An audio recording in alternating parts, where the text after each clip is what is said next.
This is an interview with Jim Hull, February 20th, 2008. We're in the Studio X of WILL in Urbana, Illinois. My name is Nancy Rotzel, and the videographer is Henry Radcliffe. Okay, tell me where you were when World War II started.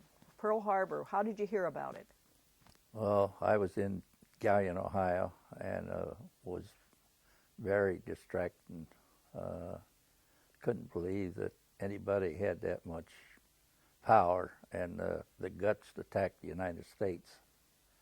But they did, and of course that was the beginning of World War II. How old were you? I was 21. And what were you doing? I was working at an industrial plant, making dump bodies for, got galleon on them. You see them all over the world. And I did assembly line work, different things. And I was drafted. I didn't volunteer. And September 1942, I was inducted into the service at Cleveland, Ohio. They gave me a 2 weeks leave, and I went back to Gallion to straighten up my affairs. Then I had to report back to Cleveland, and all the people that was inducted at that time in September returned, and they put us on a train, and we went to El Paso, Texas. At El Paso, Texas, where we got our basic training and our 25-mile hikes, and we became the Coast Guard artillery. After 2 weeks at Fort Bliss, Texas, I was made a PFC, private first class, and I trained a lot of men down there because they didn't know their left hand from their right hand. I had to put stones in their left hand and sticks or whatever I could find, and I did a lot of drilling, you know, left flank, right flank, rear march, and all those good commands. And we done a great job. And at 12 weeks, they made me a corporal. Well, by that time, we was ready to move from Fort Bliss, Texas, to Fort Knox, Kentucky. And at Fort Knox, Kentucky, we became a 453rd Automatic Weapons Battalion. And there we accumulated our 2.5-ton trucks to pull 40-millimeter guns. And we accumulated, and I was in B Battery. The battalion was consisted of a headquarters, A, B, C, and D batteries. And I was in B Battery.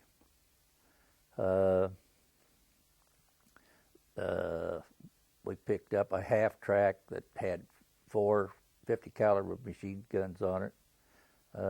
Picked up our small rifles, carbines, small pistols, and one thing and another. And I forget how long we were at Fort Knox. And then they moved us from there to Camp Stewart, Georgia. And we was in the swamps down there, and we slept in pup tents where the snakes like to crawl in under our bedrolls and stay with us at night. And the alligators and the wild hogs and all that good stuff down there. And we did, of course, more training. And then from there, we went on Tennessee maneuvers. Well, at that time, they made me acting sergeant over a gun crew, and that's 15 men. Oh, I forgot to say, in Fort Knox, Kentucky, we picked up electronic equipment to guide the gun with an 800-pound generator. And, of course, it had to generate the electricity from the director to the gun. And, of course, we trained with that all through Tennessee maneuvers. One of the little incidents that I remember in the Tennessee maneuvers was, we had to dig a hole to set the 40 millimeter gun in. I had a little guy by the name of Larry Carmen in Grand Pass, Oregon. He said, "I ain't digging a hole." Well, he and I had a little talk, and he dug a hole. And from there, they moved us to North Carolina, where we fired out over the Atlantic. And on my gun crew, I had taught the guys, you got to lead your plane quite a bit, and the vertical had to be on line, of course. And one day we were fired down there, and the guy on the azimuth side of the director, he turned around to the lieutenant, and he says, "The next shot, I'll cut the cord on that target." And then the next shot cut that target off of that plane. So we, of course, got a great name from that episode. And when they moved us from there up to Fort Dix, New Jersey, to go to England, we pulled the gunnery on the ship. And I, being a artillery mechanic, I was allowed on deck on that ship. And I spent a lot of times out there on the deck. And at times I could see the rudders on the back end of the boat that it rocked up so high. So we got into a real bad storm, and the boat tipped way over. If it had tipped another 2 degrees, we would have sunk. But anyway, we arrived in Liverpool, England. How long was that after you had been inducted? That was February 1944. And we had, in England, they moved us down to a place that's called Blackshamore. It was outfitted with quartz huts, the round buildings. And we practiced some gunnery there, and the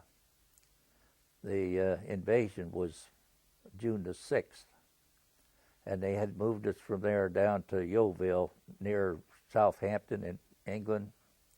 We had to waterproof our guns and everything, get ready for D-Day. And we did go in on D-Day because we were artillery. The infantry had to go in ahead of us and get some land so we could move in there. And just before we left England, I have a letter here from President Eisenhower, and it is to the soldiers, sailors, and airmen of the Allied Expeditionary Force. You are about to embark upon the greatest crusade toward which we have striven these many months. The eyes of the world are upon you. The hopes and prayers of liberty-loving people everywhere march with you. In company with our brave allies and brothers in arms on other fronts, you will bring about the destruction of the German war machine, the elimination of the Nazi tyranny over the oppressed people of the Europe, and security for ourselves in a free world. Your task will not be an easy one. Your enemy is well trained, well equipped, and battle hardened. He will fight savagely. This is the year 1944. Much has happened since the Nazi triumph of 40-41. United Nations have inflicted upon the Germans great defeats in open battle, man to man. Our air offensive has seriously reduced their strength in the air and their capacity to wage war on the ground. Our home fronts have given us an overwhelming superiority in weapons and munitions of war and placed at our disposal great reserves of trained fighting men. The tide has turned. The free men of the world are marching together to victory. I have full confidence in your courage, devotion to duty, and skill in battle. We will accept nothing less than full victory. Good luck, and let us all beseech the blessing of Almighty God upon this great and noble undertaking. President Dwight D. Eisenhower. And now, when I read this, I about cry. Did every man receive that? At that time, I didn't think, we were just gung-ho to go get Hitler. And but now when I read that, that means a lot. I understand that. Did every man receive a copy of that letter? Every man got a copy of that. What was the reaction? What? What was the reaction? Well, among the we men? didn't think anything about it, or I didn't at the time, I was just so built up with all the training I had been through. I had one goal, and that was to get Hitler. So, but now it means something. When you went in, you said the infantry went in ahead of you. Yeah, the infantry went in ahead of us. So you knew what had happened to the infantry when they hit the beaches. Yeah, we lost 6,000 men there. Now those boats in the English, or in that English Channel there, they had balloons like a football that were up above the ships, 300 or 400 feet, to keep the German planes from getting right down on us to strafe us. So, we got strafed and shelled there because they was way up on a mountain, and they were in concrete bunkers, and they had dropped a lot of bombs on them, but of course they were still able to shoot at us down there on the ships. And I was fortunate enough to get off of the ship and get into a boat, and they took me to shore, and I went in at Omaha Beach. There was two beaches for the United States. One of them was Omaha, and the other Idaho, or Utah. Anyway, it was two beaches. I went at Utah. Omaha. And you heard about the hedgerows. The hedgerows was a lot of deep-rooted trees and concrete bunkers built in them. And one day they took our 40 millimeter guns up there, and we shot direct fire on them. Our gun carried a missile, was about 17 inches long, with a 3/4 pound shell in the end of it. Would take down a plane easily, but we fired direct fire into those bunkers. And after we captured some of them Germans, they wanted to know what kind of a gun we had. And after the breakthrough there at St. Lo, we were attached to the 83rd Infantry Division, and we guarded a 105 howitzer outfit. We went out and liberated a big seaport at the end of the Normandy Peninsula named Cherbourg. And oh my, the men and the equipment that poured through that seaport, we had men and guns, everything all around us. It was a tremendous group. And we were in the 1st Army, the 3rd Army, the 9th Army, the 15th Army. We went where all the battles were. And we was in the 1st Army there. And of course everybody's heard about Patton, Blood and Guts. And we were attached to him. And Loire River, which is about the middle of France, the men, Germans had been driven out of Africa back through Italy and southern France. Well, a bunch of them Germans came up there on the Loire River, and 20,000 of them surrendered there. And from there, we went with Pat to the Rhine River, and he wanted to keep on going, but they wouldn't let him. So I don't know what was on the other side. Anyway, we left him and we went north, and our next battle was Hürtgen Forest. It's also known as the Hürtgen Forest. And the mud was knee deep. We had to cut down pine trees to make us a road to run those 2.5-ton trucks over to pull our equipment. From after that, they pulled us on north, and we had a rest period in there. And it wasn't long till they moved us on north again. And where we had been, they moved a green unit in there. Well, the Germans had somehow built up a real tremendous force back of us or east of us. And when the Battle of Bulge started, they run right over that green unit and was headed for the English Channel. Well, they took us, the 83rd Infantry Division, around, and we hit them in the nose and stopped them. And then in the Battle of the Bulge, it was 7 above zero. Man, it was cold. And one day, I had fixed my bayonet. I saw a German sitting behind a tree with his rifle, just squatted down and ready to shoot. And I walked around the tree. He wasn't moving. He was froze stiff, and I just kicked him over. It was cold. Another thing that happened there was one of the buddies got killed, and I was cold, and I took his blanket. So that carried with me. Well, from there, we went on east, driving to Germany, clear back into Germany. And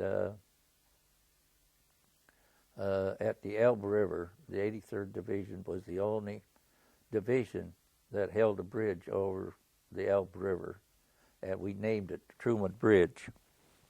And it got a picture of it here, the sign that he put on it. Well, after that, then we went into the Army of Occupation, where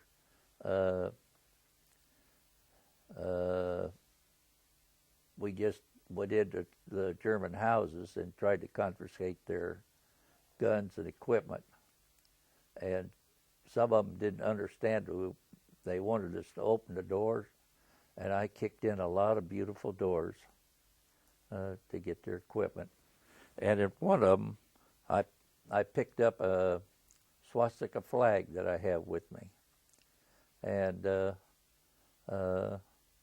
it's pretty unique because I took that flag and sent it to my mother and dad, who lived in California.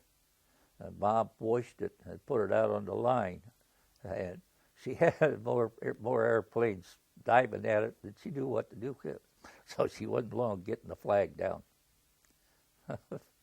Well, after the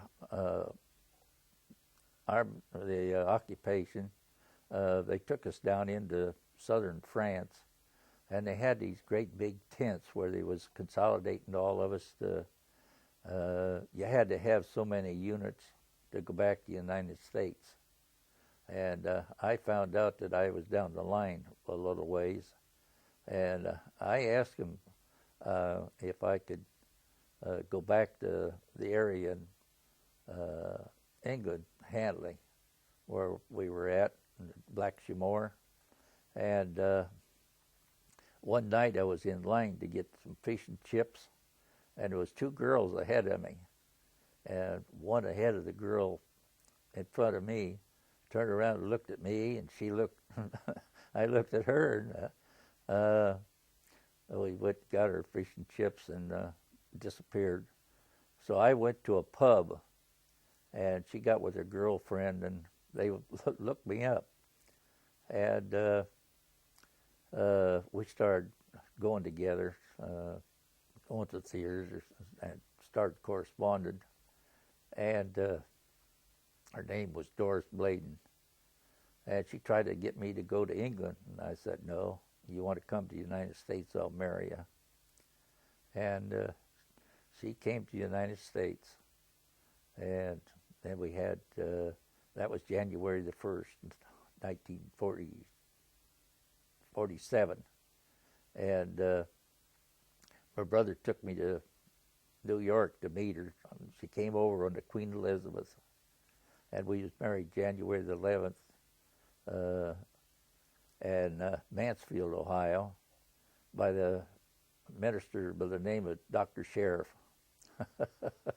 And then we had 4 children, Julie and Glenda, and Brian and Danny. And now I've got 9 grandkids, 17 great-grandkids, and 2 great-great-grandkids. So that's about, oh no, I went back to England, went back to France, where I was shipped home. And I was discharged at Indiantown Gap, Pennsylvania, December the 15th, 1945. I know you brought something along to show people how different the food was that you had when you were in the service as compared to what your wife was willing to cook when you got home. Do you want to show? I've got some K ration here. This was our evening meal.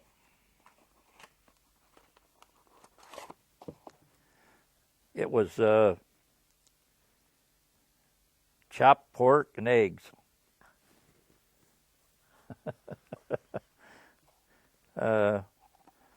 At times when you didn't have anything to eat, these come in pretty handy. How many of those could you carry at a time? How many days worth? Well, they usually keep these at the headquarters, and then they take them out to you when the time came to feed you.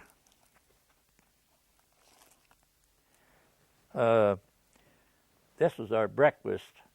For our breakfast food, you put water with it. That was for lunch, and that was for supper. And we had paper. You know what that was for? And we had coffee. And above what else? A package of cigarettes. Well, it's been so long since I had them out here that they're stuck fast in there, but that's all right. They're in there. That's all right. So so when you were at the Battle of the Bulge, you were carrying a gun in addition to your serving the big guns M1 gun and carrying packages of food. Yeah. Have you talked to your grandkids about all your experience? No, this will be news for them. When you came back, did you talk about it? No. Why was that? I don't know. I just never did. Well, we're grateful you're talking about it now. Yeah. Yeah, now after the war was over, we received a letter from President Harry Truman, and I'll read it here. To you who answered the call of your country and served in its armed forces to bring about the total defeat of the enemy, I extend the heartfelt thanks of a grateful nation. As one of the nation's finest, you undertook the most severe task one can be called upon to perform, because you demonstrated the fortitude, resourcefulness, and calm judgment necessary to carry out that task. We now look to you for leadership and example in further exalting our country in peace. President Harry Truman.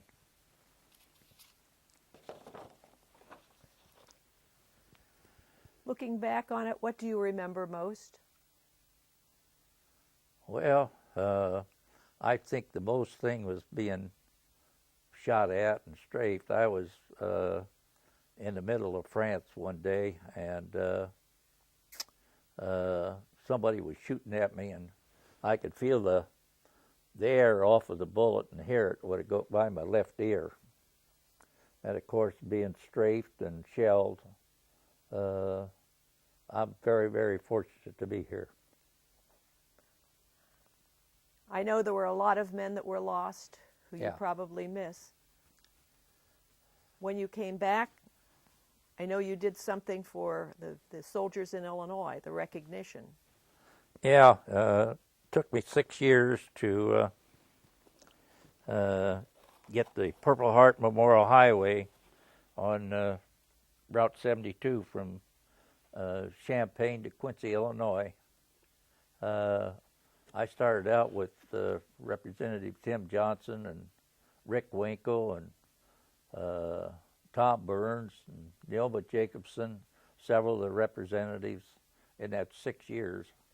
And I finally succeeded in getting a Purple Heart Memorial Highway for all the men that have Purple Hearts in the state of Illinois. How many medals did you win? I have 7 medals. I have one for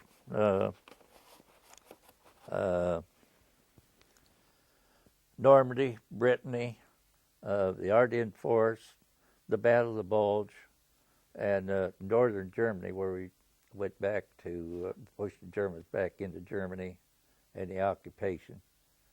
And I have another one from the people of Normandy for the guys that liberated Normandy.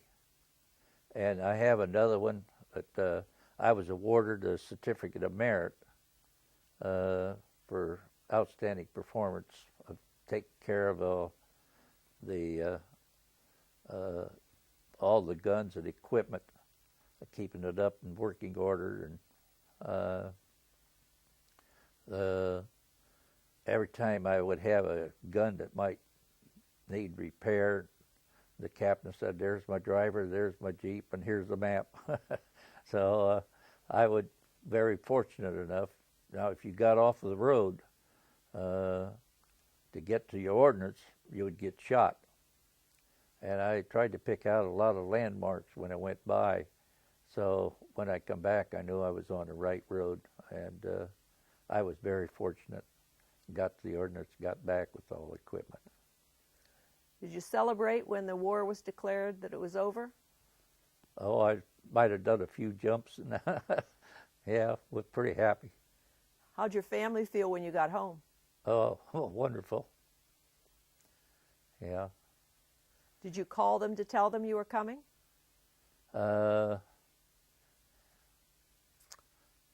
Yeah, we wrote letters back and forth. My mom wrote me all the time. No phone calls? No. Do you feel satisfied at the end of it? Oh, yes, very much so. Yeah, it's a great accomplishment.